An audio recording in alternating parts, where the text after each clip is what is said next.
back to Next Gen Reviews, your go-to spot for the latest in automotive excellence.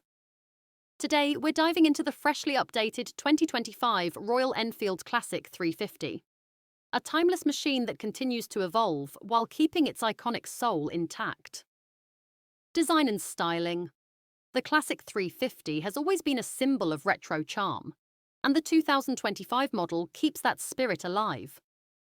With its hand-polished chrome, teardrop fuel tank, and new colour options like Regal Silver and Midnight Copper, it's a perfect blend of heritage and subtle modern flair.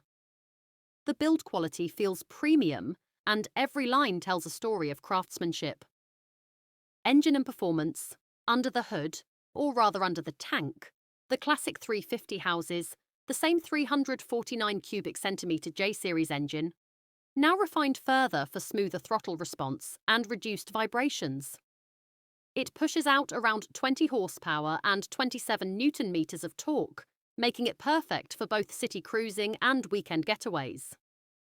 The 5-speed gearbox remains slick and responsive.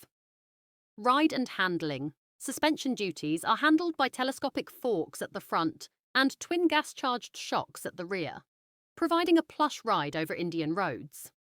With improved ergonomics, a wider seat, and a relaxed riding posture, long rides feel effortless. Tech and features. The 2025 update introduces a semi-digital instrument cluster with Bluetooth connectivity for turn-by-turn navigation, while the tripod remains optional. Dual-channel ABS comes standard, ensuring safety without compromise. Final verdict: the 2025 Royal Enfield Classic 350 doesn't break the mould. It perfects it. With subtle upgrades and refined performance, it remains the go-to choice for riders who want style, comfort, and legacy in one package. Don't forget to like, share, and subscribe to Next Gen Reviews for more updates on the latest bikes and cars.